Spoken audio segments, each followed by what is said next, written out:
Shalom, selamat pagi Bapak Ibu Jemaat GKP Jatinegara, juga Bapak Pendeta Daniel Iskandar dan juga Bapak Pendeta Stefanus Lukas. Selamat pagi. Puji Tuhan, kita dapat bertemu kembali di sini dalam keadaan yang sehat dan kita siap untuk memuji nama Tuhan. Bapak Ibu, di Mazmur 95 ayat 1 dikatakan, marilah kita bersorak-sorai untuk Tuhan, bersorak-sorak bagi gunung batu keselamatan kita. Amin. Amin. Yang siap memuji Tuhan, mari saya undang untuk bangkit berdiri. Kita mau bersorak-sorai bagi Tuhan, bersorak-sorai bagi batu gunung keselamatan kita. Mari kita nyanyikan pujian, nyanyi dan bersoraklah.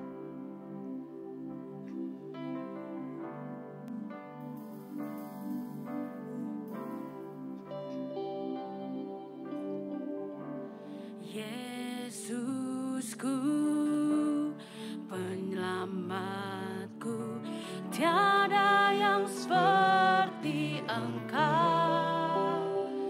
Setiap hari ku memuji keajaiban kasih-Mu. Penghibur, pelindung, penghibur,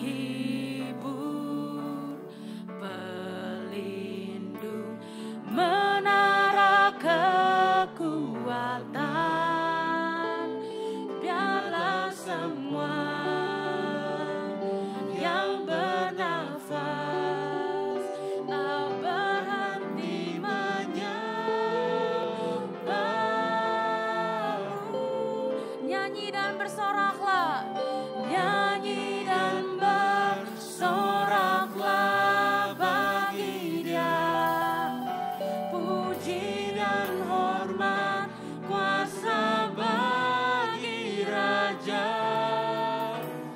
Gunung tunduk, laut bergelora, mendengar nama-Mu. Ku bersuka atas perbuatan-Mu, selamanya ku kasihi Engkau Tuhan. Tiada janji seperti yang ada padamu. Kita sembah Dia, kita bersorak bagi Dia. Katakan, Yesusku penyelamatku. Yesusku, penyelamatku, tiada yang seperti Engkau. Setiap hari ku memuji keajaiban kasih-Mu. Penghibur, pelindung,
Mari kita mau satukan hati, kita mau buka ibadah ini.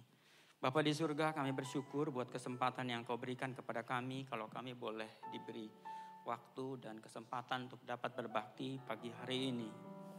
Biar Roh Kudus yang ada di dalam kami akan terus bekerja, sehingga kami boleh melihat tangan Tuhan yang ajaib yang menuntun kami. Memberikan hikmat, kekuatan, dan pengertian, bahkan memberikan kekuatan baru dalam hidup ini. Bapa, kami menyerahkan seluruh kegiatan kami dalam tangan-Mu.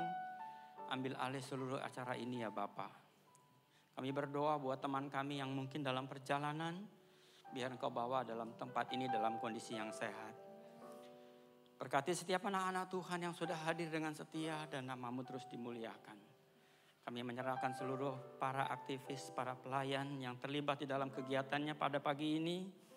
Roh Tuhan mengurapi mereka dan membuat mereka betul-betul bisa memberi dampak yang baik buat kami semua. Terima kasih Bapa, kami menyerahkan semuanya di dalam naungan-Mu. Di dalam nama Yesus Kristus Tuhan. Kami buka ibadah ini dan kami alaskan doa kami. Amin. Bapak dan Ibu, tanggal 28 Oktober kemarin kita merayakan hari apa? Ada yang ingat? Hari perayaan apa? Hari Sumpah Pemuda ya. Kita bersyukur di tempat ini kita dari latar belakang yang berbeda, mungkin suku yang berbeda, bahasa yang berbeda mungkin ya. Tapi kita disatukan dalam satu tubuh Kristus. Mari Bapak Ibu, saya mengundang, sudah tiba saatnya kita datang dan berkumpul untuk memuji Tuhan. Mari kita nyanyikan tiba saatnya.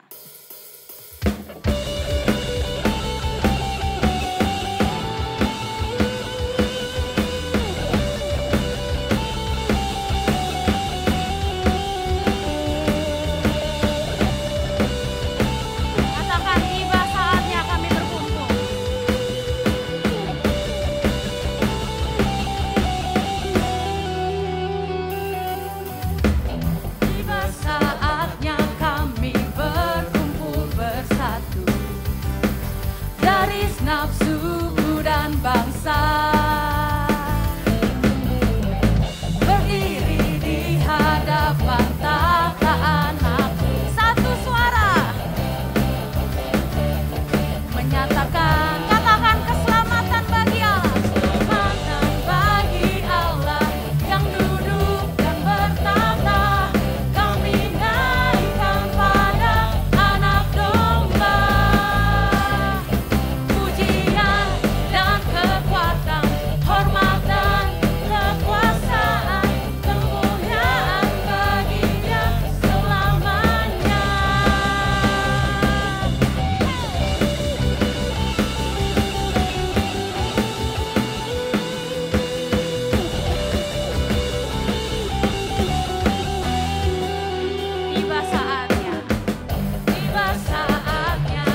Masih siap untuk memuji Tuhan? Kita masih punya tenaga ya?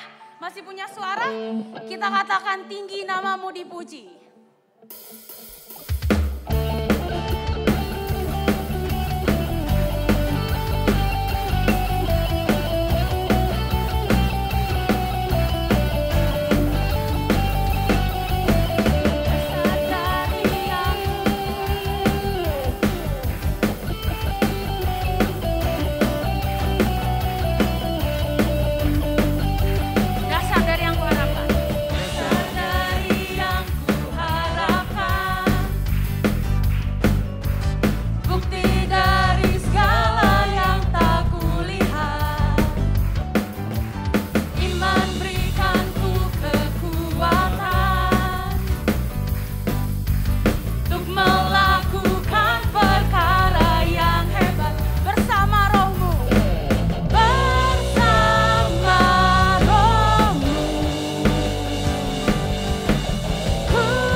Sudah memuji dengan sorak-sorai, kita tinggikan nama Tuhan.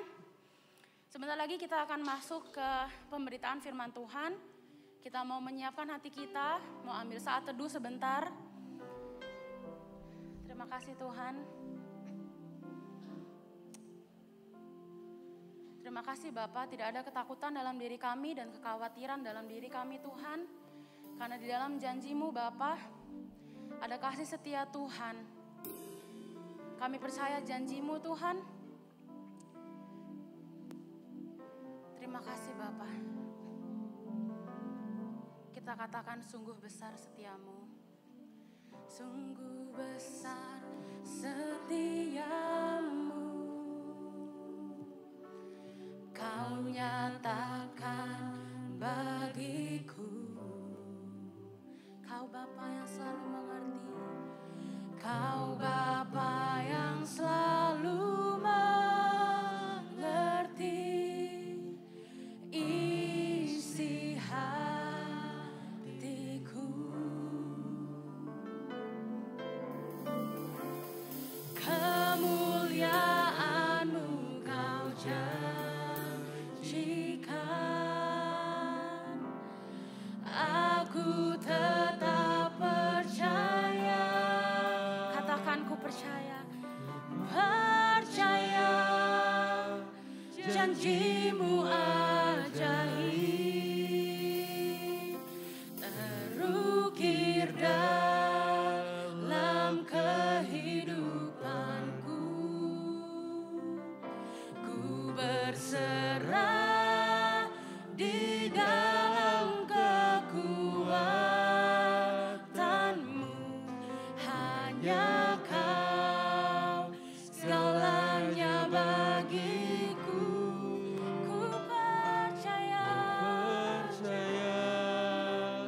janjimu ajaib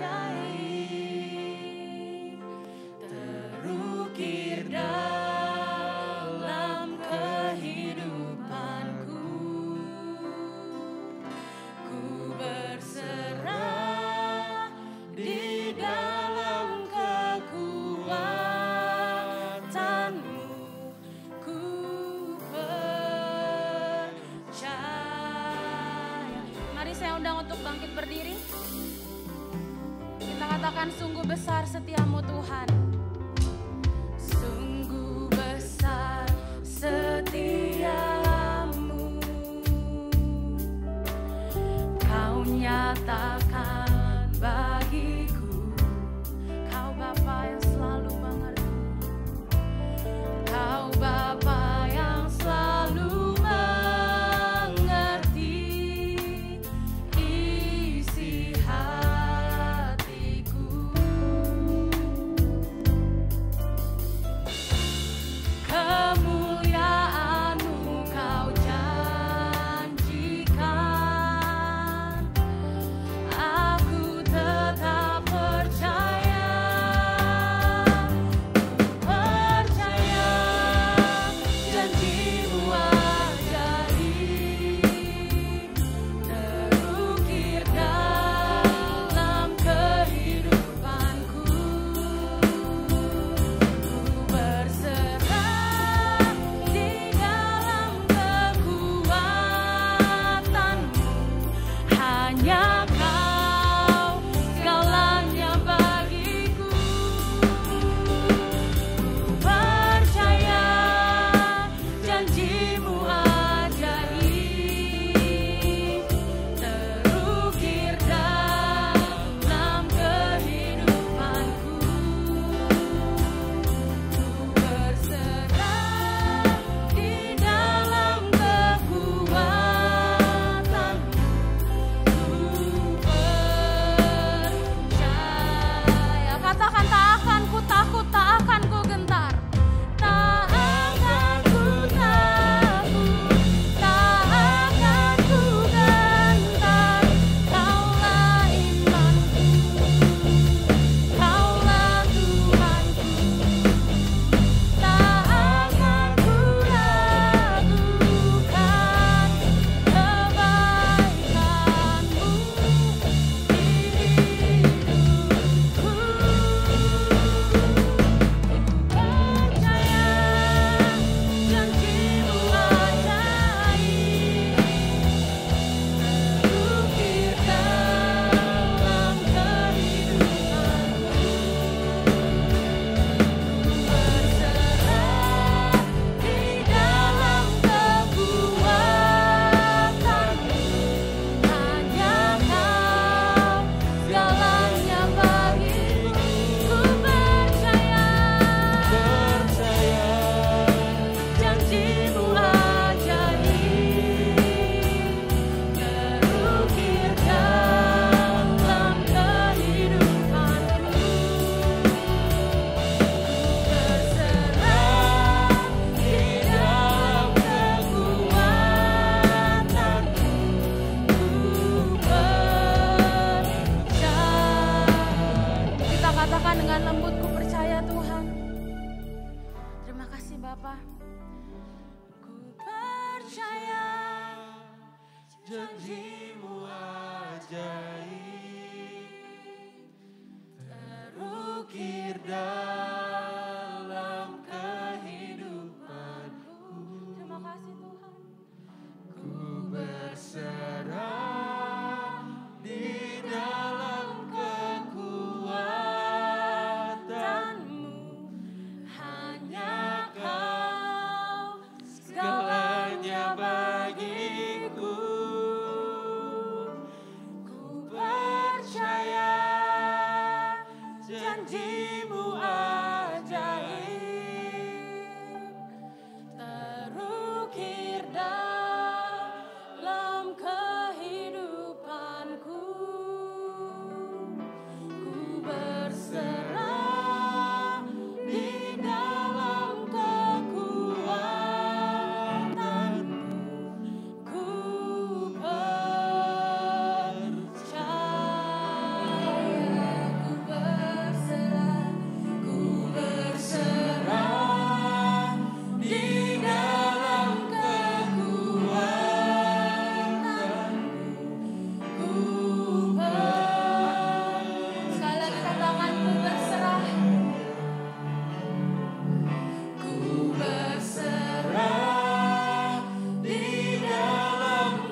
Sebelum firman Tuhan kami ajak berdoa untuk pimpinan Tuhan. Terima kasih Tuhan Yesus, pada pagi siang hari ini kami dapat hadir di rumah Tuhan. Kami memuji Engkau Tuhan, karena Engkau Allah yang besar dan Allah yang luar biasa dalam kehidupan kami. Engkau yang telah memberikan keselamatan dalam kehidupan kami. Engkau telah sediakan tempat di surga, di mana satu saat kalau Tuhan panggil pulang kami tahu kami sudah memiliki tempat itu Tuhan. Sehingga tidak ada sesuatu hal yang membuat kami menjadi bingung, khawatir, dan mengalami ketakutan Tuhan. Kami percaya dalam kehidupan kami untuk hari-hari ke depan ada pemeliharaan Tuhan, ada penjagaan dan perlindungan dari hal-hal yang tidak baik, dari kuasa-kuasa kegelapan Tuhan. Kuasai firman Tuhan pada pagi hari ini. Kami tahu Tuhan, Roh Kudus hadir dan ada bersama berserta dengan kami. Dan Tuhan sendiri yang menyampaikan apa yang kehendak Engkau Tuhan. Di dalam nama Tuhan Yesus Kristus kami berdoa dan mengucapkan syukur. Semua yang percaya katakan amin. Mohon izin saya buka masker ya, karena kalau nanti khotbah agak ngap-ngapan gitu ya. Saya pikir jarak juga jauh gitu, tidak masalah untuk penularan atau sebagainya. Kalau tema besar gereja kita adalah membangun untuk masa depan kekekalan akan yang kita hadapi. Sebelum masuk ke subtema yang kecil adalah kami ingin Bapak Ibu dan semua melihat bagaimana dalam kehidupan kita sehari-hari kita lihat Tuhan telah menyediakan apa yang sebetulnya ada dalam kehidupan kita. Di awal penciptaan, Tuhan menyediakan Taman Eden. Taman Eden itu adalah taman yang sempurna. Semua lengkap, semua ada di penciptaan untuk langit, bintang-bintang dan segalanya di kitab Kejadian kalau Bapak Ibu baca. Itu semua udah Tuhan atur dan Tuhan sediakan semuanya dengan lengkap. Ikan-ikan di laut, pohon-pohon dengan bunga-bunga, dengan buah-buahan dan sebagainya. Kalau kita makan buah saja, kami kan sudah umur ya, makanya buah, sayur gitu ya. Setiap buah yang kita makan rasanya berbeda. Tidak ada buah yang rasanya sama. Makan salak, mangga, nanas, pepaya, anggur. Semua kita makan itu rasanya tidak ada yang sama. Luar biasa sebetulnya. Buah. Kalau kita lihat bunga, nggak ada bunga yang sama. Sejenis, satu warna dan sebagainya. Kalau kita memandang sesuatu di kehidupan kita sehari-hari, begitu pula burung-burung. Saya dikirimin di WA sama teman-teman, ada burung, macam-macam burung bagus banget kan. Warna-warni, ada kepalanya merah, biru, hijau dan sebagainya. Apalagi kalau kita lihat ikan di laut ya, ikan laut itu luar biasa kan, daripada ikan tawar. Jadi penciptaan yang Tuhan berikan kepada kita udah sesuatu hal yang luar biasa. Tapi kadang-kala kita masih ada melihat kekurangan atau kita melihat sesuatu yang sepertinya kok masih tidak ada yang lengkap. Sesungguhnya Tuhan menciptakan kehidupan kita di dunia ini adalah lengkap. Tapi bagaimana kita sendiri untuk mengatasi atau mengendalikan kehidupan ini. Subtema firman Tuhan kami ambil dalam kitab 1 Korintus 6 ayat 19.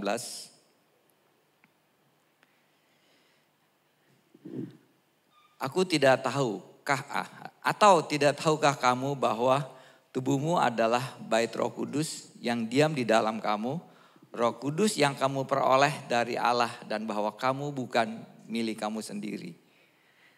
Nah, dari kalimat ini tema yang kami ambil adalah bait Roh Kudus. Bait Roh Kudus. Tidak tahukah kamu bahwa tubuh kamu adalah bait Roh Kudus. Tubuh kamu adalah rumah Tuhan. Tubuh kamu adalah rumah rohani. Pada saat kita percaya kepada Kristus, kalau Dia adalah Allah yang turun ke dunia dan yang memberikan keselamatan kepada kita, maka pada saat itu sesungguhnya Roh Kudus ada dalam kehidupan kita. Roh Kudus ada di dalam hati kita. Di dalam tubuh kita ada rumah Tuhan. Tapi saya katakan rumah rohani, rumah ilahi. Kalau rumah kadang kita memandangnya bentuk fisik ya, mana di tubuh ada rumah, nggak ada. Tapi ini adalah bahasa-bahasa rohani. Rumah Allah pada saat kita percaya adalah Roh Kudus, bahwa di dalam tubuh kita ada bait Roh Kudus. Yang mana yang setiap kali diartikan bagi mereka ya, maaf nih ya, yang merokok ya, saya tidak tahu lah. Tidak ada maksud untuk menyedihkan merokok. Bagi mereka yang merokok, setiap kali, kenapa sih saya tidak boleh merokok? Kan gak ada di Alkitab katakan tidak boleh merokok. Setiap kali beberapa pendeta atau teman-teman seiman yang katakan kamu merokok, kamu merusak tubuhmu sendiri karena tubuhmu adalah bait Roh Kudus. Sebetulnya pengertian ini adalah populer sudah. Karena merokok kan kita tahu asapnya merusak paru-paru. Paru-paru menjadi tadinya bersih menjadi ada hitam-hitam lah, abu-abu.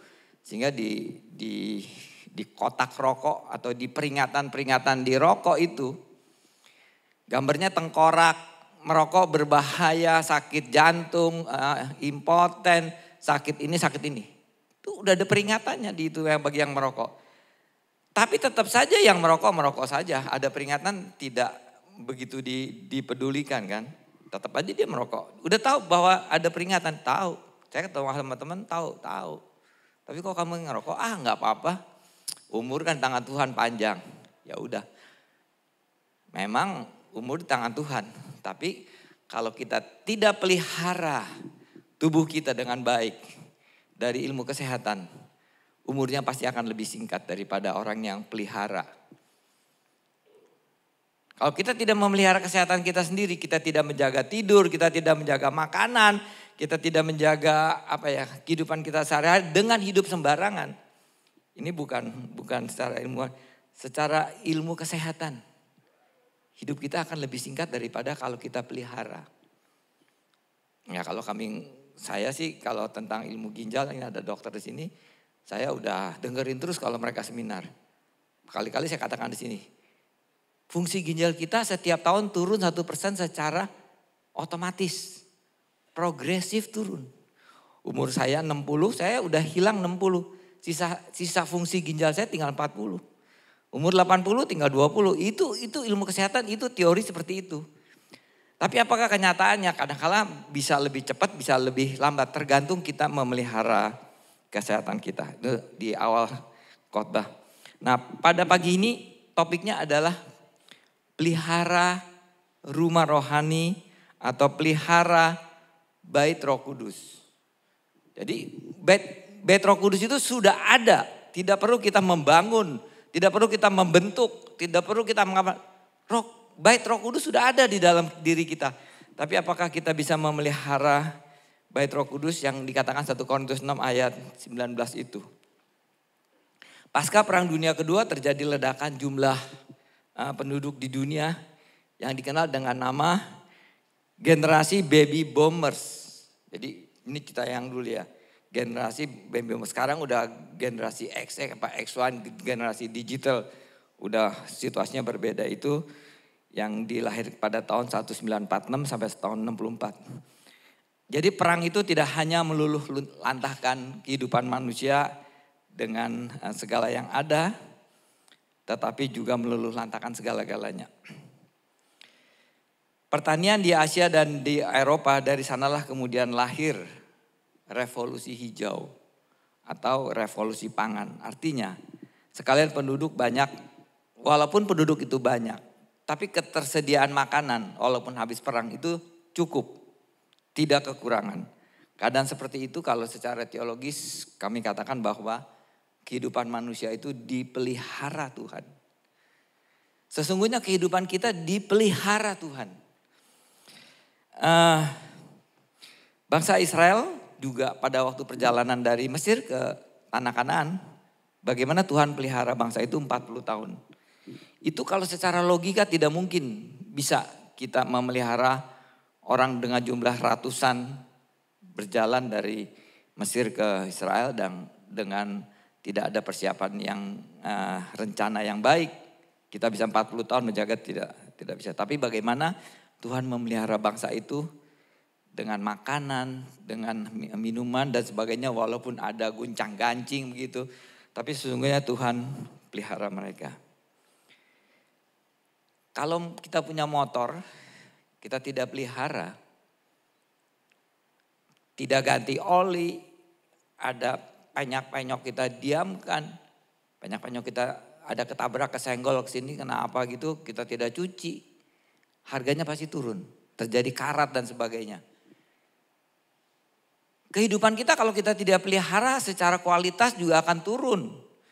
Jangan kita menganggap bahwa kita tidak memelihara kehidupan kita dan kita diamkan saja. Kita makin meningkat, tidak. Kehidupan rohani kita dari waktu ke waktu. Bagaimana kita untuk menghadapi kehidupan yang kekal ke depan. Secara rohani kita harus terjadi peningkatan kualitas kehidupan kita secara rohani. Karena secara fisik, kehidupan fisik kita akan menurun, tapi kehidupan rohani kita harus meningkat. Sehingga pada saat kita dipanggil pulang Tuhan, secara rohani kita sudah siap. Saat pandemi COVID ini, masih pandemi, nggak tahu kalau tahun depan sudah endemik, nggak tahu lah ya. Gereja tutup tuh setahunan lebih gitu ya, kantor, sekolah semua juga tutup. Tidak bisa berkunjung satu dengan yang lain, tidak bisa bertemu. Sekarang kita sudah bisa bertemu, dulu kita setahun tidak ketemu. Tapi hari ini kita bisa bertemu bersama-sama walaupun ada beberapa saudara kita atau teman kita yang terpapar COVID dan yang meninggal ada juga. Tapi kita bersyukur pada hari ini walaupun kondisi masih COVID, kita masih dipelihara Tuhan. Amin. Walaupun kondisi secara ekonomi juga tidak baik. Jangan kalian katakan baik. Kalau kalian belajar tentang ekonomi, di seluruh dunia mengalami kesulitan ekonomi. Amerika, Eropa, Italia dan sebagainya. Kesulitan. Sebetulnya kita bersyukur di Indonesia, sebetulnya tenaga subur ya. Apa-apa ada dan walaupun dunia mengalami kesulitan, Indonesia kita masih tetap bisa terjaga dengan baik. Walaupun juga agak kegoncangan juga kan dolar tinggi. Tapi kalau di luar negeri luar biasa, mereka mengalami kesulitan luar biasa. Kalau saya punya kolam ikan kecil gitu di rumah, kolam itu tidak saya pelihara, airnya tidak saya ganti, tidak saya kasih makanan, mati. Pohon juga begitu. Saya juga ada piara pohon kan, dulu malah ada pohon bonsai, saya pelihara akarnya udah turun gini, pohon apa yang bonsai yang kecil gitu. Udah akarnya turun, udah 10 tahunan lebih. Saya kelupaan, saya tidak pelihara. Karena saya sebetulnya pergi waktu itu memang saya ada beberapa kali pergi ke luar negeri seminggu. Saya lupa pohon itu ada di luar, kena panas matahari. Tapi tidak disiram, pulang mati kering pohonnya. Pohon bonsai yang saya pelihara, lupa dipelihara, lupa dititipi, lupa diberikan kepada saudara-saudara kita yang lain sehingga itu mati. Nah, hari ini kita akan mempelajari bagaimana Nabi Hagai berbicara kepada umat Israel. Kita baca dalam kitab Hagai 2 ayat 1b sampai 10.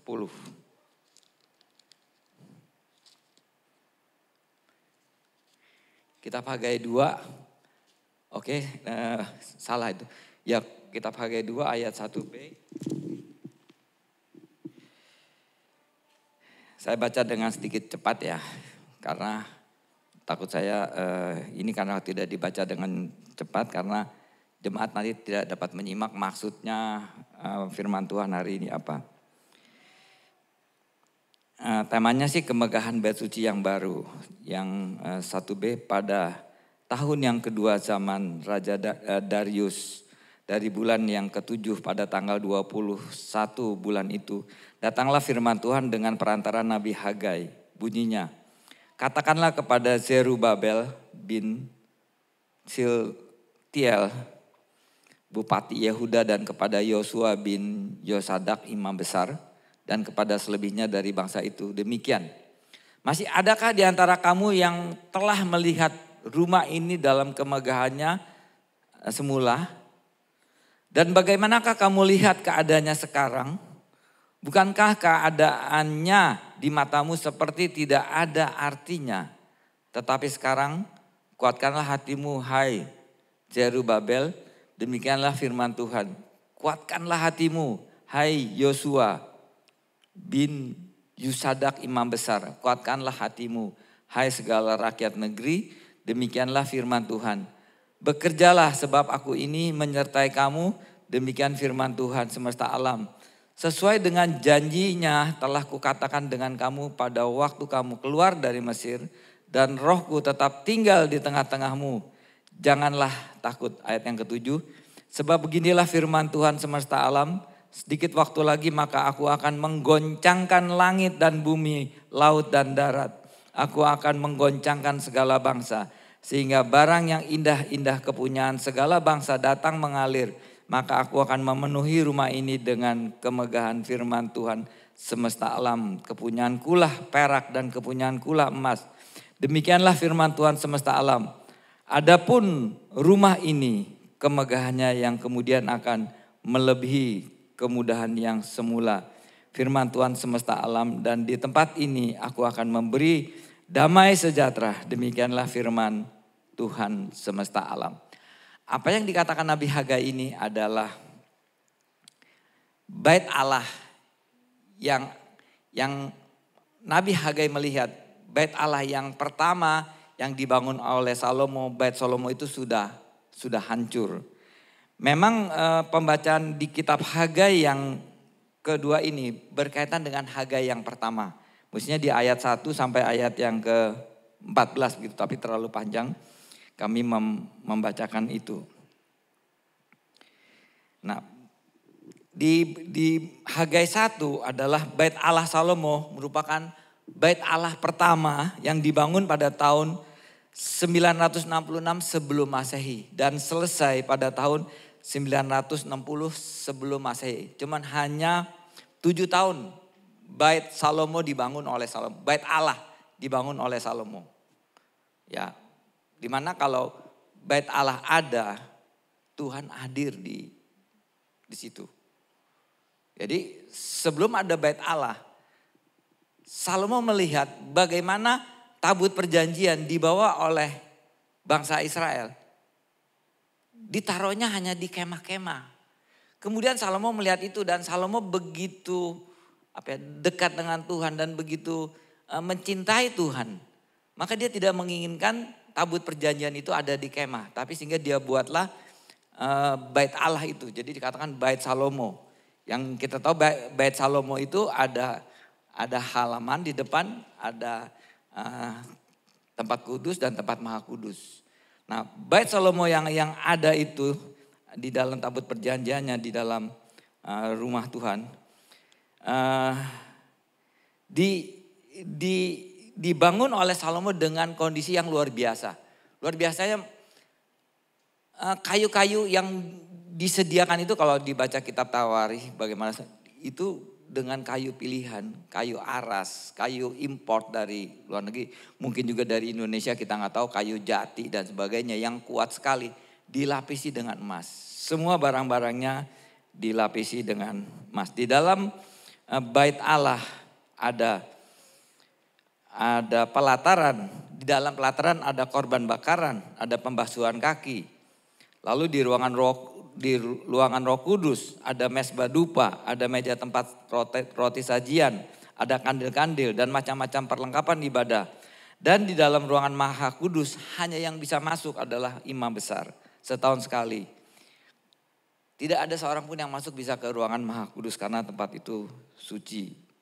Nah, bait Salomo yang ada yang kita tahu yang pertama itu yang dibangun oleh Salomo itu sudah hancur pada saat Raja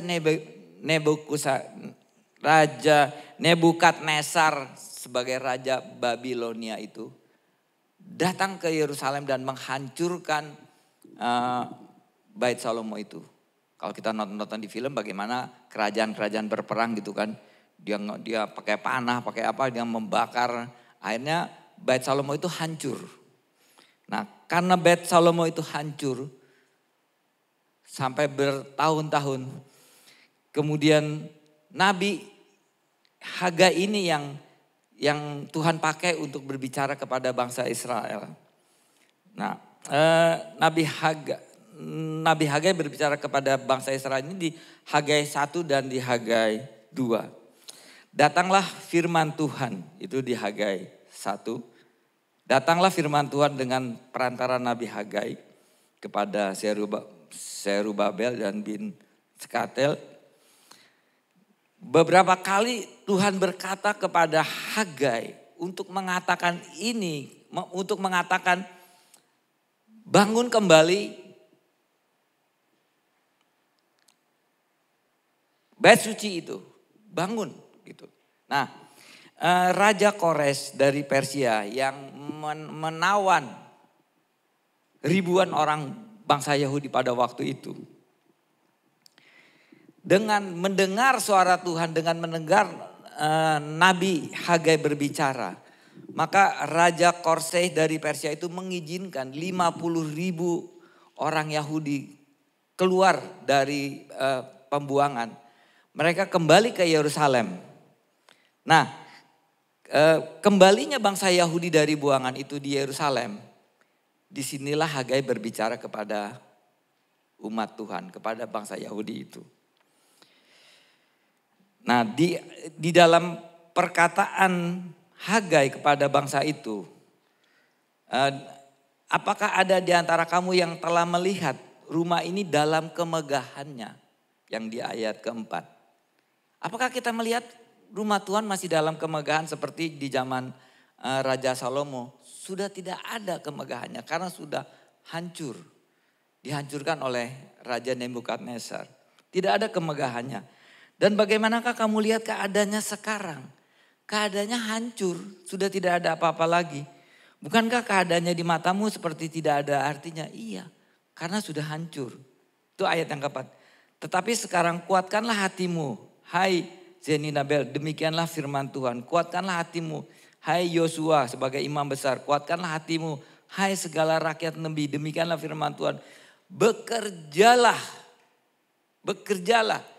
Nah, Nabi Hagai mengikuti perintah Tuhan supaya bangsa Yahudi itu bekerja membangun kembali bait Salomo yang sudah hancur itu. Nah, tetapi kenyataannya mereka tidak membangun kembali. Bangsa Yahudi itu menjadi acuh dan tak acuh secara rohani. Dia tidak mau. Allah mengutus Nabi Hagai dan Zakaria untuk membangkitkan semangat umat itu agar melanjutkan pekerjaan bait suci itu. Bangsa Yahudi pada waktu itu di kitab Hagai ini, dia tidak mau mendengarkan suara Tuhan untuk membangun kembali bait suci itu.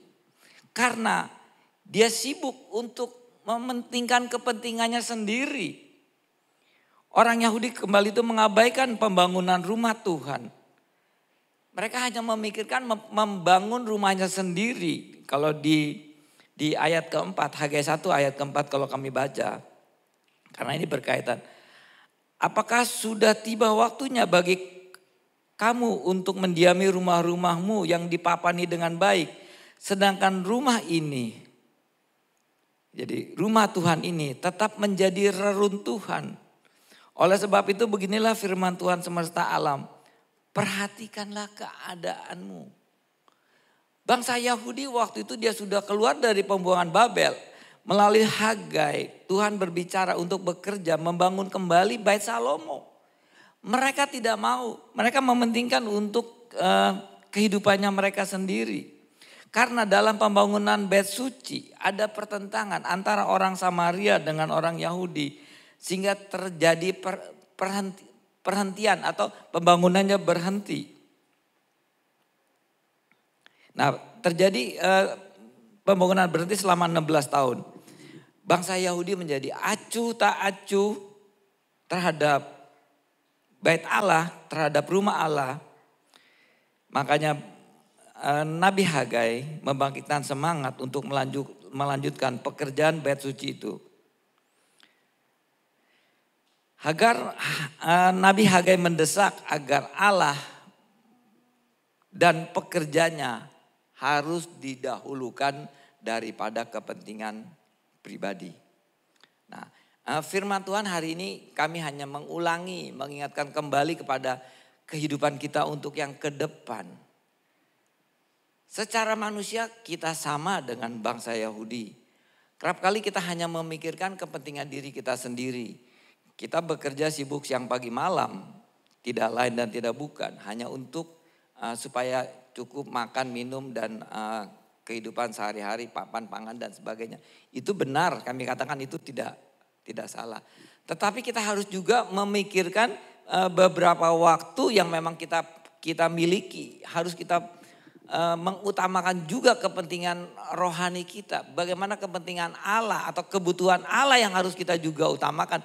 Jangan kita itu masa bodohkan dan kita tidak mau peduli dengan kepentingan itu. Ini yang firman Tuhan Hagai sampaikan kepada bangsa Yahudi pada waktu itu. Dan firman ini juga untuk kita sekalian.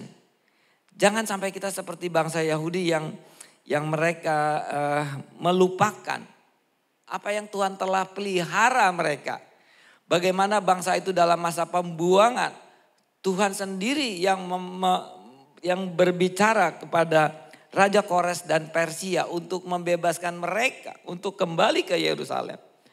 Tetapi mereka masih tidak peduli dengan kondisi itu. Mereka hanya membangun kondisinya. Mereka terus memperbaiki rumah dia dengan papan dan sebagainya dikatakan di sini. Mereka mendahulukan kepentingan dirinya sendiri daripada Tuhan. Maka yang didapat adalah pada ayat ke-6 dan ke-11. Kamu menabur banyak tetapi membawa pulang hasil sedikit. Kamu makan tetapi tidak sampai kenyang. Kamu minum tetapi tidak sampai puas.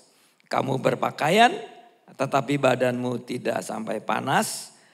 Dan orang yang bekerja untuk upah, ia bekerja untuk upah yang ditaruh dalam pundi-pundi yang berlubang.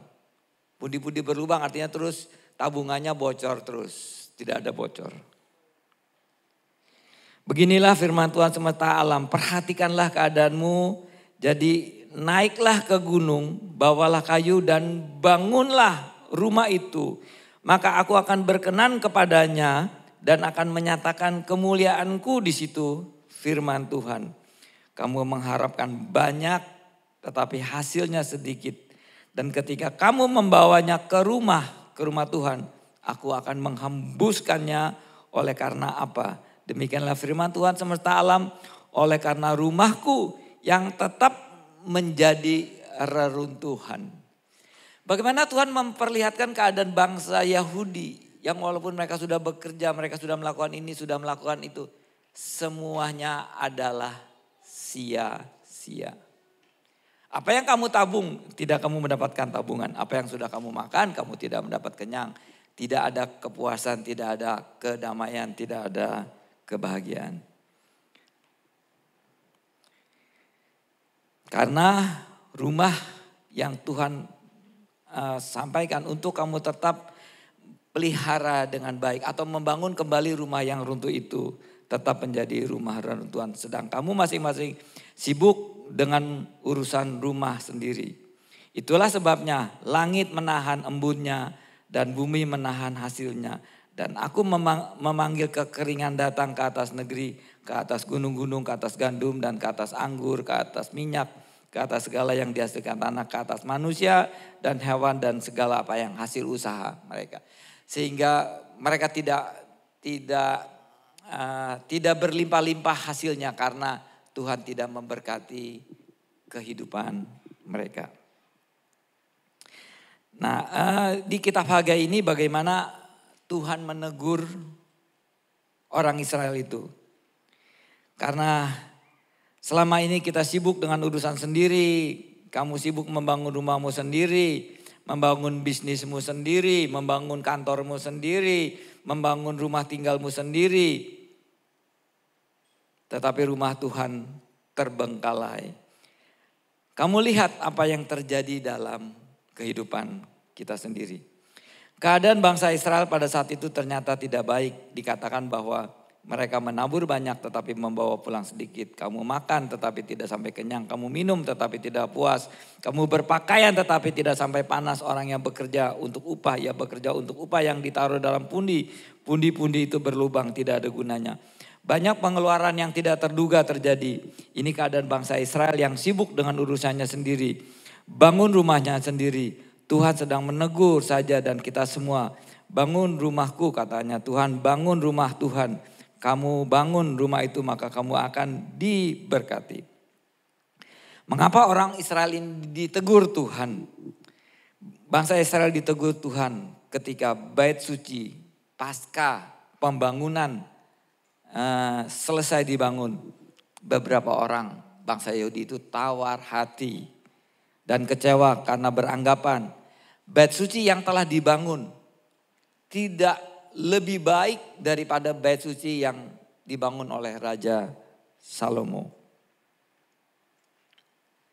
Makanya Allah tetap membesarkan hati bangsa Yahudi atau umat Tuhan pada waktu itu. Walaupun hati bangsa Yahudi waktu itu dia sudah membangun juga akhirnya bait suci itu. Berdirilah bait suci yang telah runtuh itu. Tetapi mereka tawar hati dan mereka menjadi kecewa karena mereka lihat bait suci yang di awal dibangun Salomo begitu megah dan luar biasa. Tuhan membesarkan hati mereka dengan ada 3 janji Tuhan kepada bangsa itu. Yang pertama yaitu di ayat yang kelima. Jadi Hagai 2 ayat yang kelima. Tetapi sekarang kuatkanlah hatimu hai Zerubabel. Demikianlah firman Tuhan. Kuatkanlah hatimu hai Yosua sebagai imam besar. Kuatkanlah hatimu hai segala rakyat demikianlah firman Tuhan. Bekerjalah sebab aku ini menyertai kamu demikian firman Tuhan. Tuhan memberikan semangat dan kekuatan kepada bangsa itu walaupun dia sudah tawar hati. Karena apa yang sudah mereka kerjakan juga ternyata hasilnya tidak baik dengan bait Salomo yang pertama.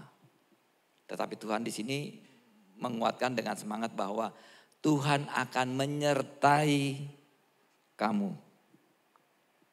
Allah sendiri bersama-sama dengan mereka untuk menggenapkan semua janjinya dalam pekerjaannya. Yang tadi yang kita baca ayat 5 bahwa Tuhan akan menyertai bangsa itu. Nah hal ini juga harusnya kita imani dalam kehidupan kita saat-saat ini. Ya, walaupun dalam kehidupan kita bisa saja kita mengalami tawar hati sama Tuhan. Kok penghasilan saya masih tetap sedikit dan sebagainya, tidak ada puas dan sebagainya.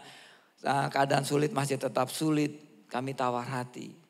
Tapi janji firman Tuhan pada kita sekalian bahwa Tuhan akan menyertai. Itu yang pertama. Apakah itu kita sudah dalam pemikiran kita? Tuhan menyertai. Yang kedua, bagaimana dikatakan di ayat yang ke-6. Janji yang kedua kepada bangsa Yahudi itu ayat yang ke-6. Sesuai dengan janji yang telah kuikat dengan kamu pada waktu kamu keluar dari Mesir dan rohku tetap tinggal di tengah-tengahmu, janganlah takut. Itu Hagai 2 ayat 6 mestinya yang keluar. Di layar Hagai 2 ayat 6. Janji yang kedua adalah Roh Allah berdiam di umatnya. Roh Allah ada bersama dengan umatnya. Dengan bangsa Israel. Kalau kita kontekskan dengan kehidupan kita bahwa Roh Allah ada bersama dengan kita saat-saat ini di mana kita berada.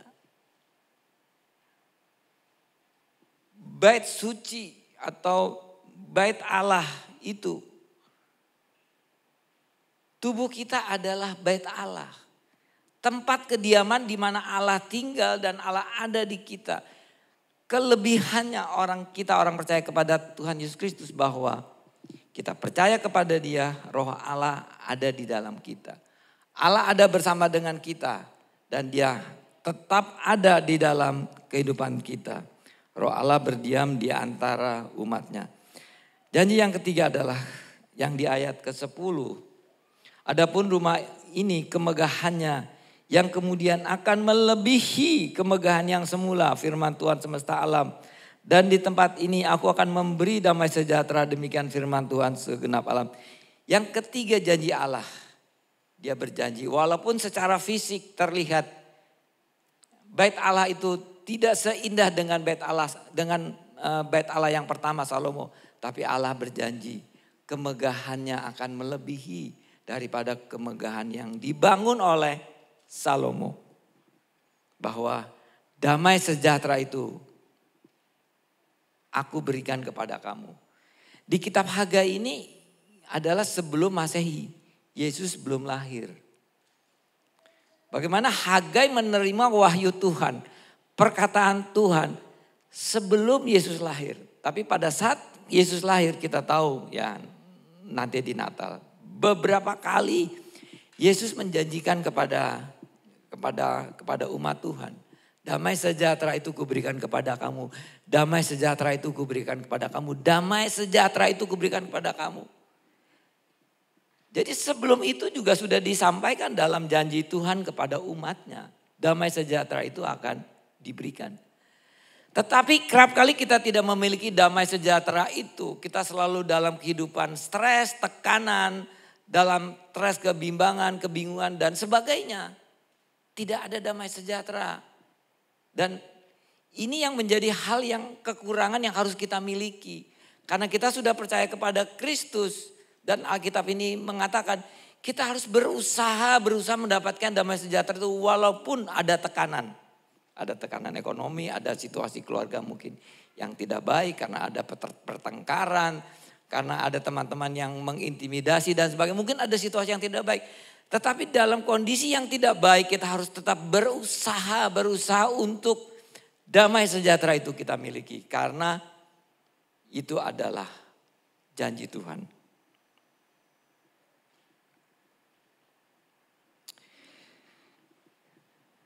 Kemuliaan Allah akan memenuhi bait suci, itu janjinya seperti belum pernah terjadi sebelumnya. Dan dia akan diam di antara umatnya. Dan damai sejahtera itu seperti juru selamat yang mulia. Bagaimana caranya Tuhan memberkati bangsa itu? Tuhan katakan, aku akan mengangkat langit, bumi, laut dan darat. Aku akan menggoncangkan segala bangsa. Sehingga barang-barang yang indah kepunyaan segala bangsa akan mengalir ke rumahku. Sebab kepunyaanku lah emas perak. Dan Tuhan berjanji kemuliaan rumahnya aku akan melebihi kemuliaan semula dan aku akan memberikan damai sejahtera itu. Tuhan akan memberkati bagi mereka-mereka yang memang terus memegang janji itu. Tuhan akan melimpahkan berkat-berkat itu karena emas, perak dan segalanya adalah milik Tuhan. Tuhan akan menggoncangkan langit, bumi dan segalanya yang kita tidak tahu apa yang akan terjadi. Hal luar biasa yang kita tidak terjadi. Orang-orang yang tadinya di sekeliling kita mungkin tidak memberikan penghasilan bagi dan sebagainya, kita akan mendapatkan berkat Tuhan. Ada banyak orang percaya tidak tahu bahwa dia memiliki rumah rohani. Sehingga dia tidak pelihara rumah rohani itu dengan baik. Banyak orang yang percaya kepada Kristus tidak tahu bahwa di dalam diri dia, di dalam tubuh dia ada bait Roh Kudus. Di dalam diri kita ada Roh Kudus yang ada bersama dengan kita. Banyak kita tidak tahu sehingga hidup kita sembarangan. Semaunya kita lagi mau dugem. Ini yang orang luar ya sini enggak. Semaunya hidup sembarangan karena dia tidak tahu Roh Kudus ada di dalam dirinya.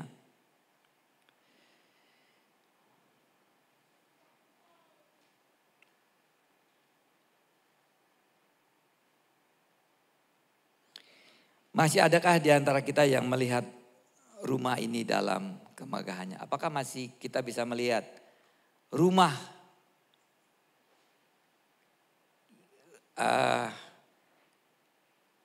bait Allah yang ada di dalam diri kita ada kemegahannya?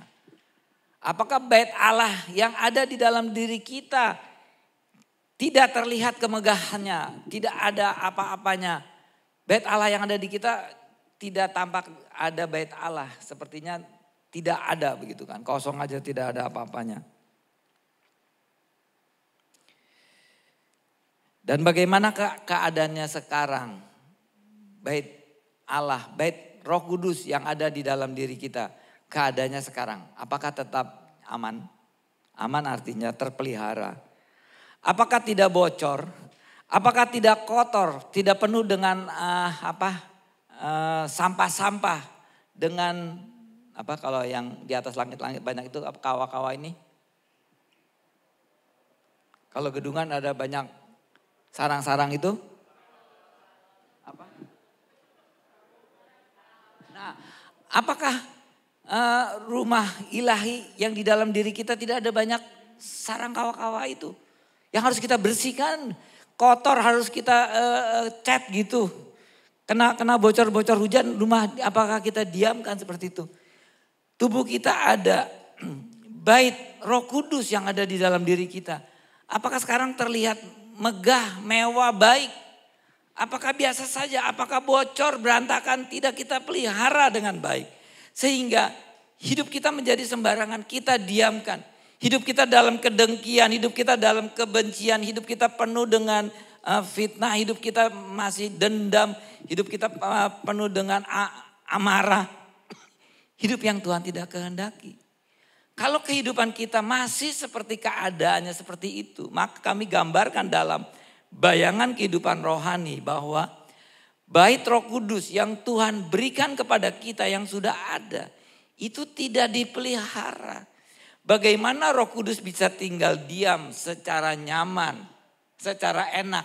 Seperti kalau kita di rumah kita bersih, rumah kita rapi, rumah kita dicat, kita nyaman di dalam rumah.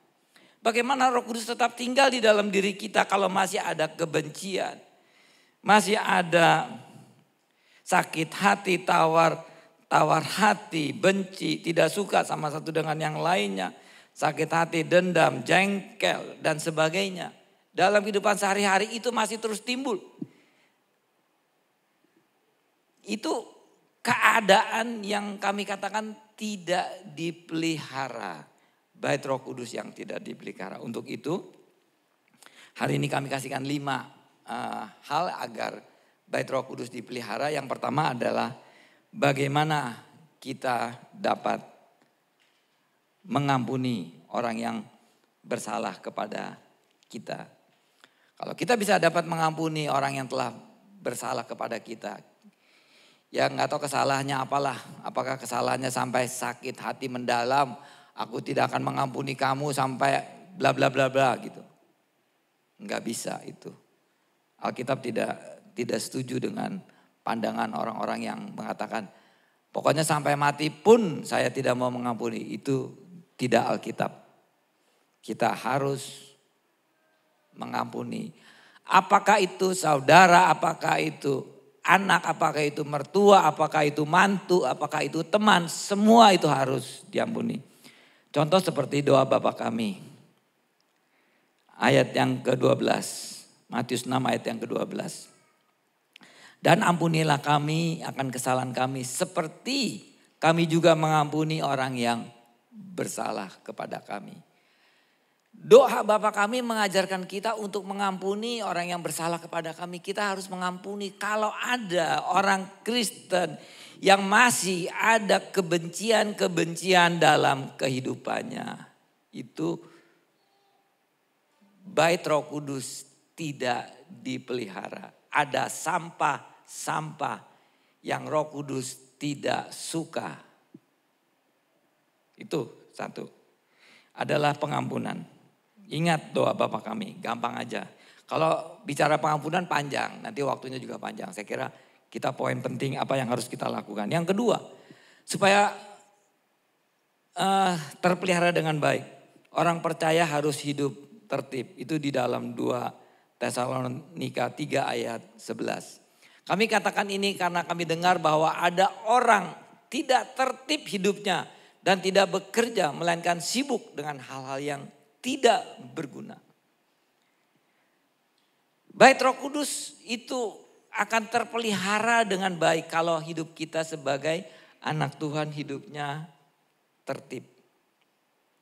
Dalam kehidupan sehari-hari kita sering jumpai tata tertib di kantor, di gereja, di jalanan, lalu lintas, di mana kita berada, itu tata tertib itu disampaikan dan itu ada dalam kehidupan kita sehari-hari. Begitu pula dalam kehidupan rohani kita. Dalam kehidupan rohani kita mesti mengatur juga secara tata tertib rohani kita, bukan hanya secara fisik. Saya tertib nih fisiknya tapi rohani berantakan, tidak juga. Kita harus tertib rohani dan fisik kita. Tata tertib bukan untuk dilanggar, tapi untuk ditaati. Supaya tercipta suatu ketertiban. Begitu pula kehidupan rohani. Tuhan telah mengatur kehidupan manusia melalui Alkitab. Perjanjian lama, Tuhan memperlihatkan sejarah kehidupan manusia. Baik itu kehidupan manusia yang baik atau kehidupan manusia yang buruk. Berbuat dosa, punya istri 100 lah. Punya membunuh lah dan sebagainya. Alkitab di kitab perjanjian lama kan. Begitu adilnya sejarah manusia untuk diperlihatkan bagaimana bangsa Israel itu selalu melawan Tuhan dan sebagainya. Dilihat. Agar supaya kita mengerti itu baik dan tidak baik. Perjanjian lama menunjukkan kenyataan kehidupan manusia seperti itu. Apakah kita mengikuti seperti itu yang tidak baik? Nah, tata tertib itu sudah dinyatakan dalam Alkitab, tidak harus 1, 2, dan 3 ini. Kalau kita sering mendengarkan firman Tuhan, baca firman Tuhan, kita akan mengerti yang mana harus kita lakukan, yang mana yang tidak kita harus lakukan. Ada banyak orang sekalipun dia rajin beribadah, baca firman Tuhan. Tapi kalau dia tidak tertib hidupnya, semuanya akan sia-sia.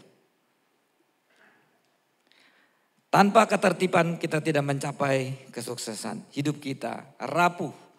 Kena angin badai dan topan, banjir datang, rumah itu akan rubuh. Itu di kitab Matius.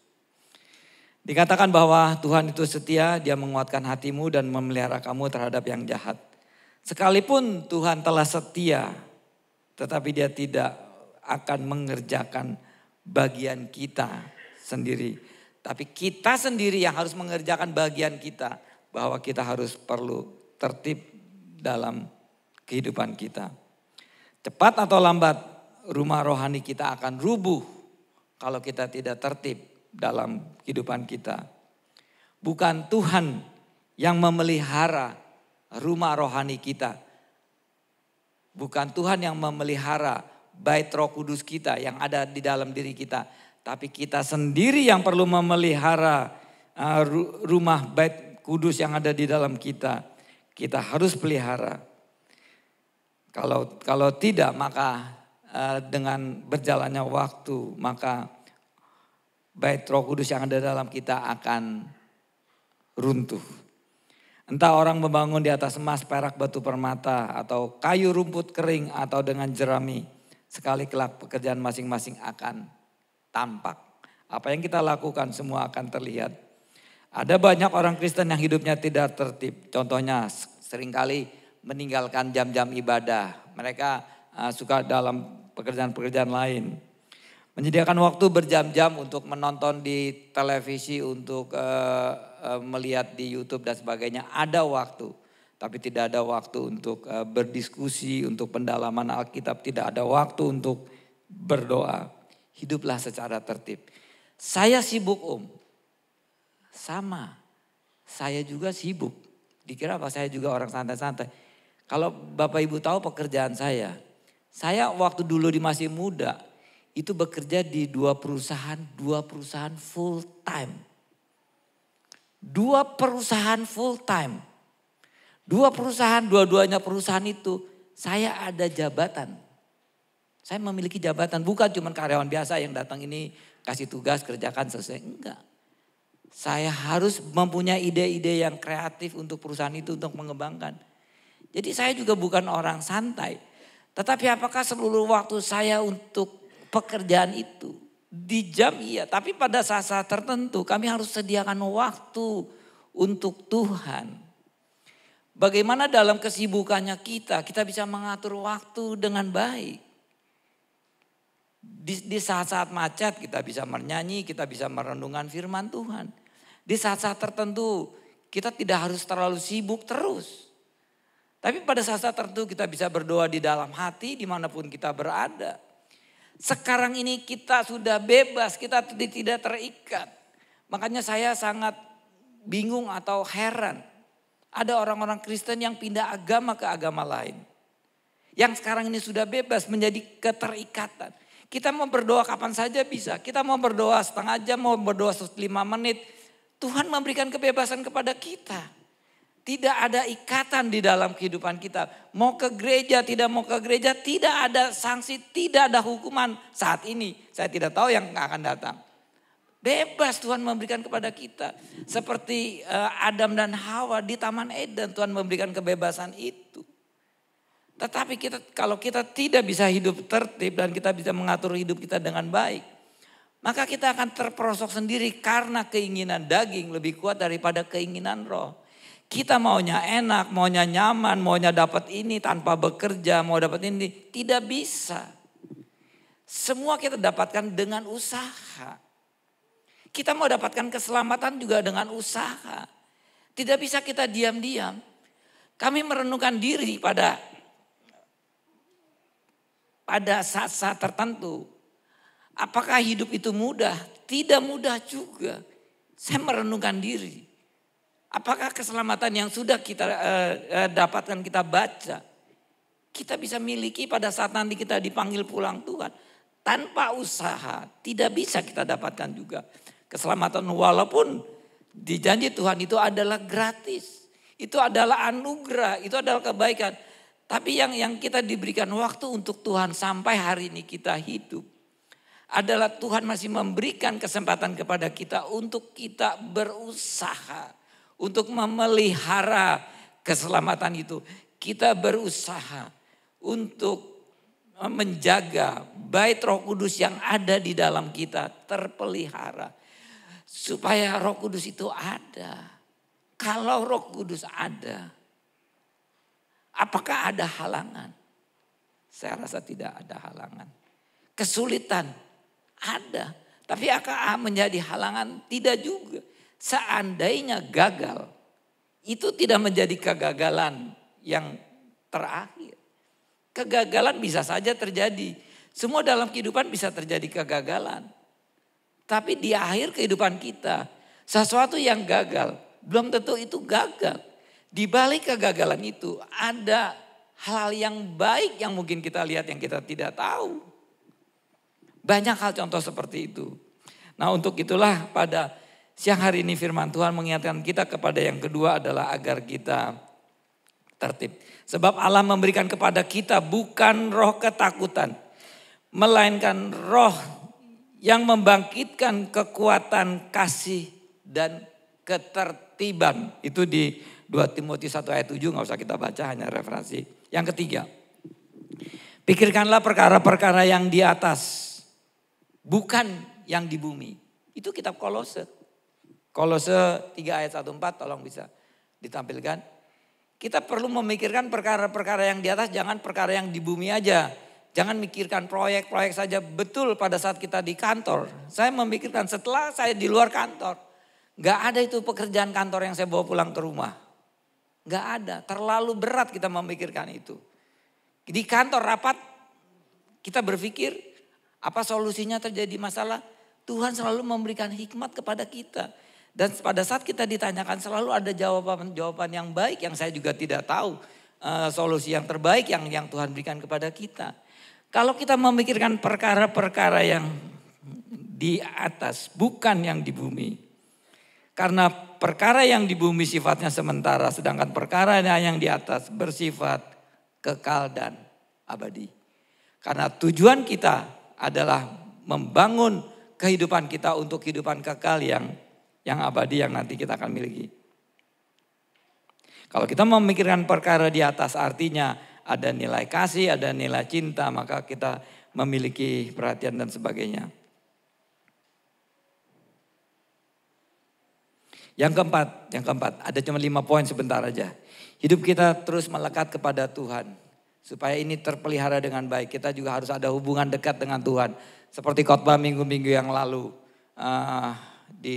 beberapa bulan yang lalu. Kita harus dekat dengan Tuhan, harus intim dengan Tuhan.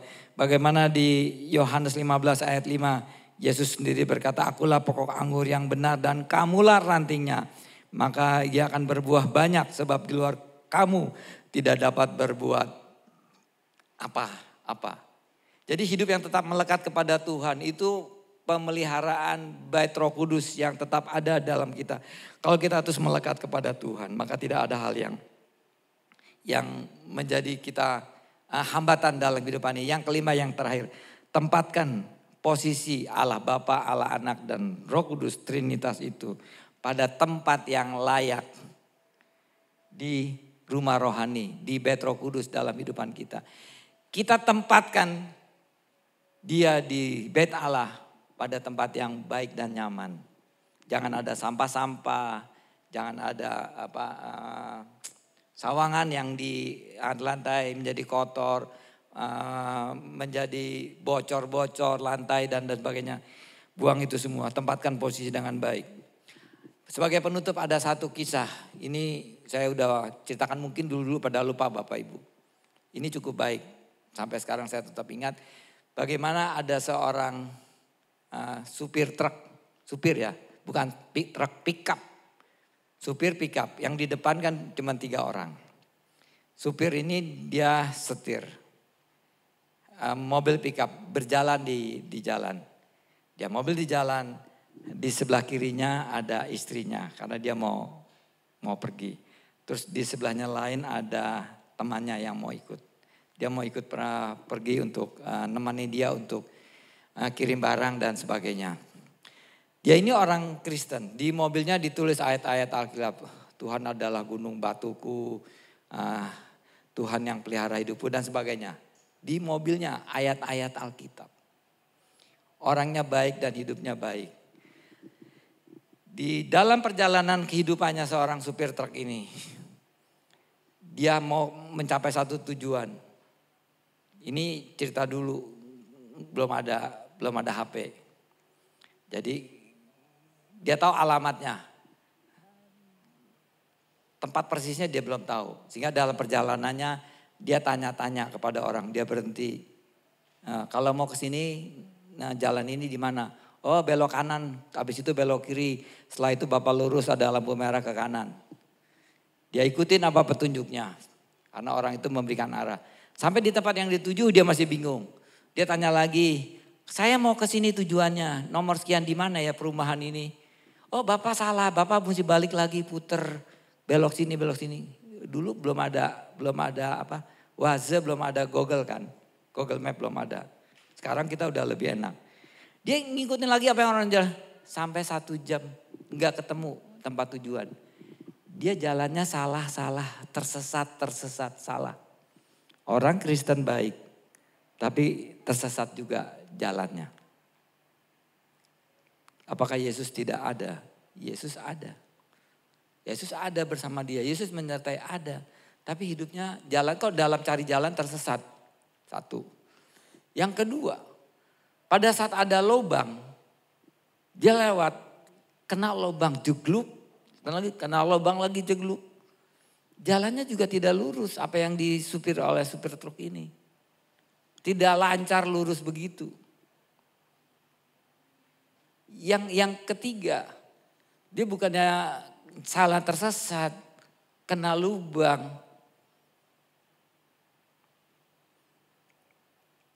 Pada saat dia jalan dengan baik, tiba-tiba bannya kempes. Banyak kempes kan kagak sampai juga. Akhirnya dia buka ban dulu, keringetan lagi gitu kan. Copot ban, ganti ban baru jalan lagi. Ini contoh kehidupan, mungkin kehidupan kita juga mirip seperti itu. Kita ada mengalami kesulitan dan sebagainya macam-macam. Apakah Yesus tidak ada? Yesus ada. Di mobil dia ada ayat-ayat Alkitab, dia rajin ke gereja dan sebagainya. Kita harus menempatkan Yesus pada tempat posisi yang paling baik dan indah. Dia taruh di mana Yesus itu? Yesus itu ditaruh di bak belakang. Di depan dia taruh dia supir, istrinya, dan temannya. Hanya ada tempat di belakang. Di belakang dengan barang-barang, Yesus ditempatkan di belakang box, di dalam box di belakang. Dia pikir Yesus ada di box, aman lah saya jalan. Yesus ada dalam kehidupan kita. Yesus menyertai di mana kita ada, Roh Kudus ada.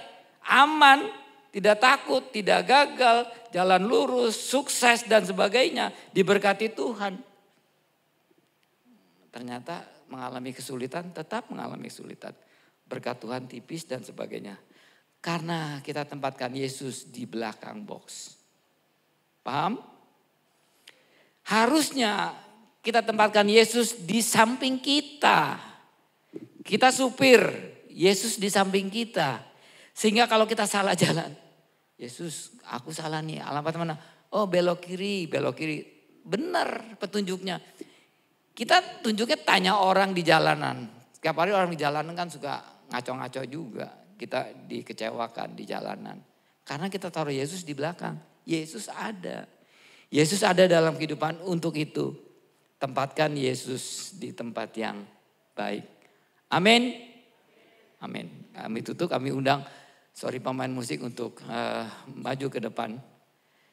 Kita mau menyanyi pujian dan kami serahkan ke Pak Jonathan untuk berdoa untuk firman Tuhan. Kita nyanyikan Roh Kudus Kau hadir di sini, lagu lama dan seluruh jemaat bisa untuk menyanyikan lagu itu. Kami undang untuk bangkit berdiri dan pemain musik menyiapkan lagu itu, kami kembalikan ke Pak Jonathan.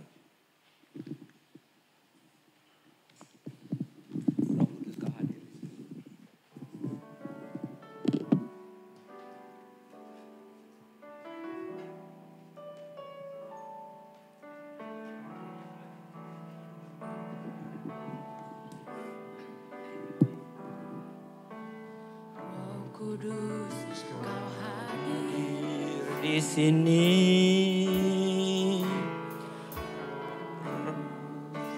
Ku mengasihi-Mu. Kau manis, Kaulah penghiburku. Diutus Bapakku.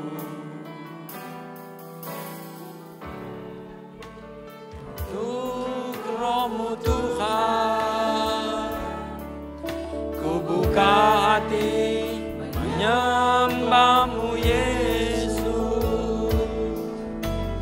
Jamahlah kami, penuhi kami dengan kuasa Allah Maha Tinggi.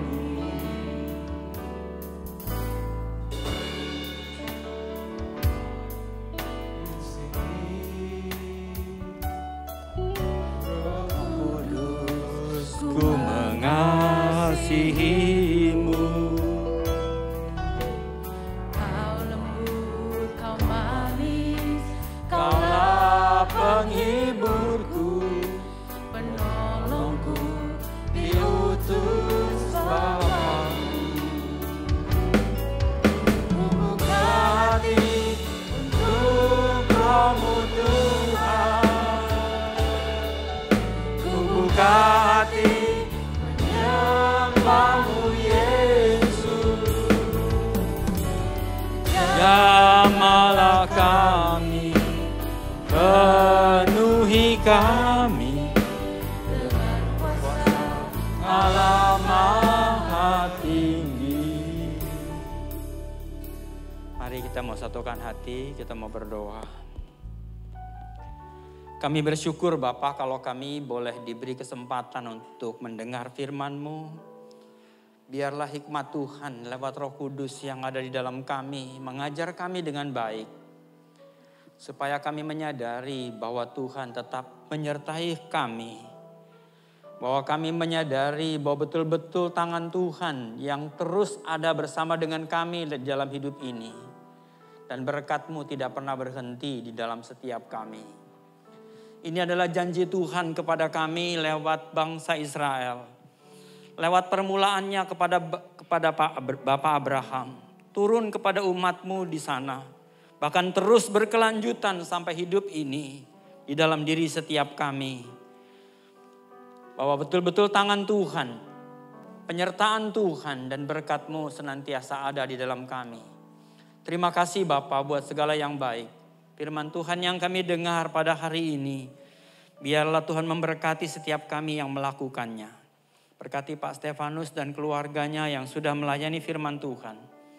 Biar damai Tuhan sebagaimana yang dikatakan lewat firman-Mu boleh nyata dalam keluarga mereka.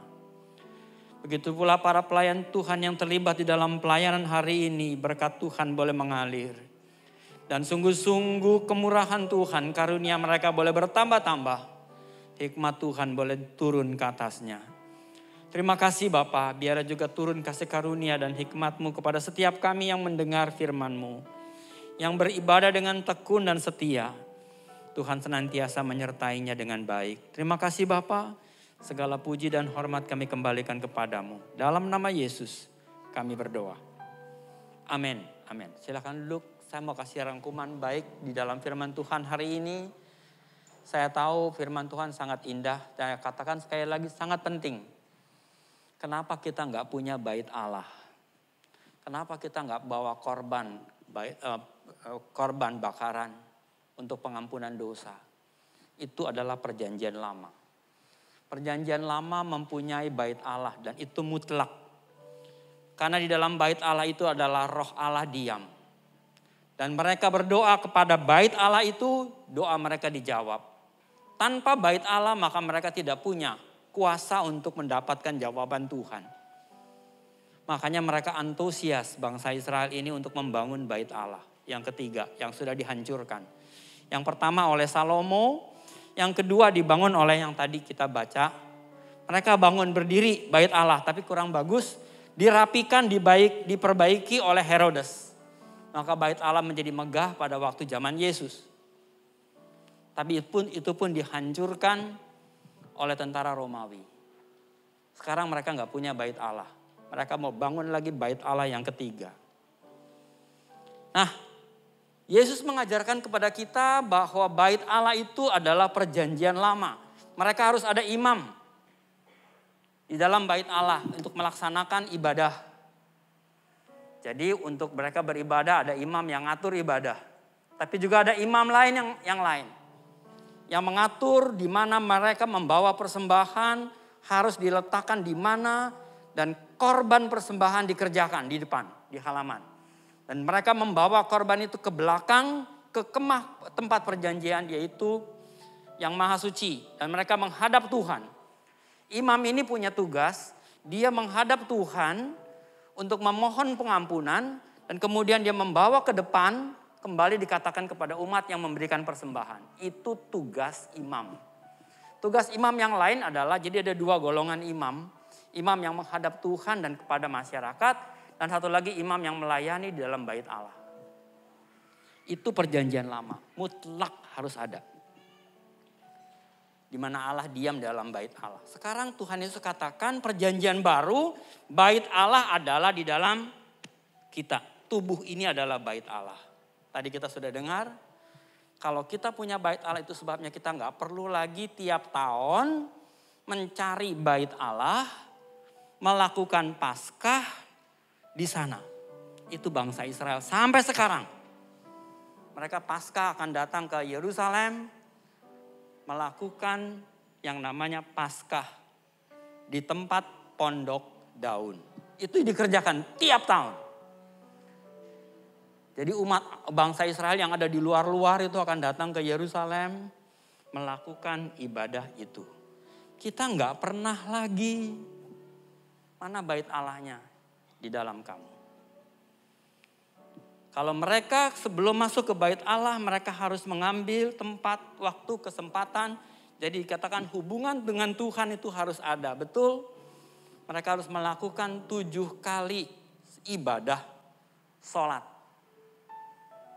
Saya udah ucapkan 7 kali sholat mereka, itu yang benar. Tapi mereka nggak bisa lakukan semua itu. Jam 3 pagi, jam 6 pagi, jam 9 pagi, jam 12 siang, jam 3 siang, jam 6 sore, jam 9 malam. Itu sholat mereka. Makanya agama seberang mengatakan mereka mengadakan negosiasi hanya 5 kali. Bapak Ibu ingat sekali lagi, mereka punya tempat di mana rumah mereka, Tuhan mereka ada di sana. Itu seperti bangsa Israel. Ingat sekali lagi, kita sekarang punya ibadah di dalam diri kita, punya relation. Imam itu adalah dirimu bersama dengan Tuhan, kamu dengan masyarakat. Allah menyertai kamu, yakinlah bahwa Roh Kudus diam di dalam kamu. Dan yang penting sekali lagi, adakan persekutuan dengan Tuhan setiap kali. Dan ketahuilah hidup kita ini akan diberkati. Damai sejahtera dan sukacita ada di dalam kita. Pak Stefanus memberitahukan kita ada 5 poin. Mengampuni, tertib, pikirkan yang di atas, intim dengan Allah, utamakan Allah dalam hidupmu. Lakukan ini dan saya percaya berkat dan damai sejahtera turun ke atas kita semua. Amin. Puji Tuhan. Bless you. Pertama-tama saya mengucapkan terima kasih kepada Bapak Pendeta Stefanus Lukas untuk pelayanan firman Tuhan yang telah diberitakan kepada kita semua. Doa kami agar Tuhan senantiasa menyertai dan juga memberkati Bapak Pendeta Stefanus Lukas dan keluarga lebih lagi.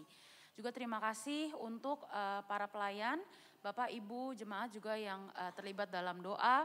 Kami mengucapkan terima kasih untuk pelayanan yang telah dilakukan pada ibadah di pagi hari ini.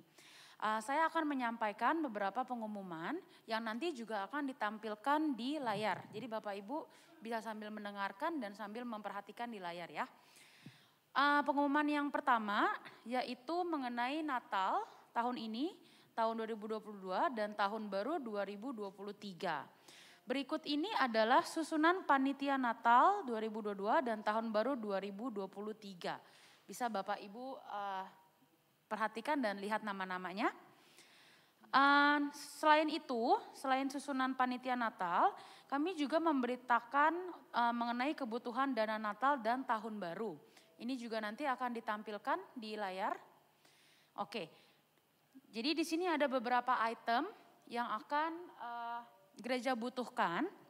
Nah, GKP Jatinegara mengajak seluruh jemaat untuk dapat berpartisipasi bagi Bapak Ibu yang rindu untuk menabur bagi acara Natal dan Tahun Baru dengan cara mengisi amplop persembahan dan mencentang di bagian dana perayaan Natal, atau Bapak Ibu saudara-saudari juga dapat mengisi list yang akan diedarkan oleh bagian dana, yaitu oleh Ibu Cing-Cing. Seperti itu ya. Jadi ada 2 cara, bisa menggunakan kotak perpuluhan atau persembahan yang ada di belakang, atau dengan mengisi list bagi Bapak Ibu yang ingin menabur untuk Natal dan Tahun Baru di gereja kita. Seperti itu. Lalu selanjutnya, diingatkan bagi Bapak Ibu yang ingin bergabung dalam ibadah Komisi UMAS atau Usia Emas ya. Komisi ini akan mengadakan ibadah yaitu pada hari Kamis 3 November 2022 pada pukul 10 pagi di ruang ibadah GKP Jatinegara. Bapak Ibu diundang semuanya untuk bergabung dalam komisi ibadah UMAS ini. Lalu yang terakhir, untuk sakramen perjamuan kudus dan sakramen baptisan selam.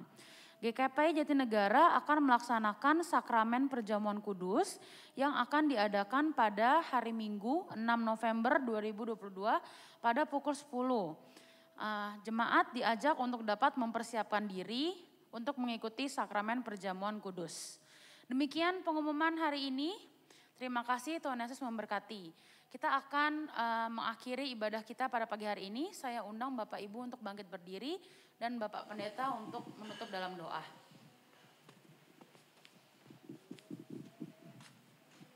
Mari sekali lagi kita mau berdoa buat akhir ibadah ini. Terima kasih Bapak buat segala yang baik.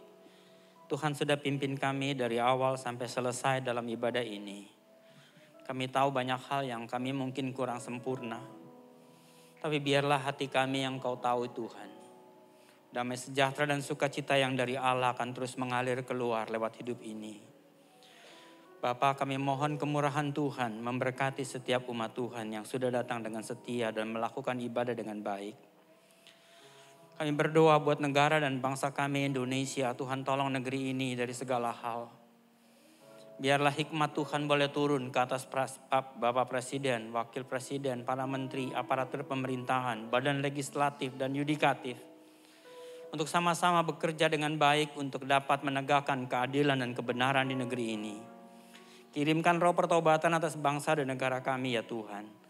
Pakai setiap anak Tuhan yang ada di dalam negeri ini untuk dapat menjadi terang, menjadi saksi. Dan nama Tuhan boleh dimuliakan. Sehingga negeri ini boleh memuliakan Kristus Tuhan. Bila Engkau ditinggikan maka akan banyak bangsa untuk datang kepadanya. Karena di sanalah berkat Allah dicurahkan. Terima kasih Bapa, kami mau menyerahkan umat Tuhan yang akan kembali ke tempatnya masing-masing. Karena itu kami mohon kemurahan-Mu Tuhan untuk memberkati kami sekalian. Kita angkat tangan sama-sama, turunlah kiranya berkat Allah. Damai sejahtera dan sukacita dari Allah yang maha tinggi. Kasih dan kemurahan melimpah dalam hidup-Mu. Lewat Yesus Kristus Tuhan. Dan penyertaan Roh Kudus menyertai kita sekalian. Karena itu pergilah pulang, terimalah damai dan sukacita ini. Serta berkat Allah dalam hidup-Mu. Mulai dari rumah tanggamu, jadikanlah terang, damai dan sukacita itu mengalir keluar. Kepada tetangga, kepada lingkungan, kepada siapapun juga yang ada di sekitarmu. Kiranya Tuhan menyertai kita sekalian. Dalam nama Yesus, kami mengucap syukur dan berdoa.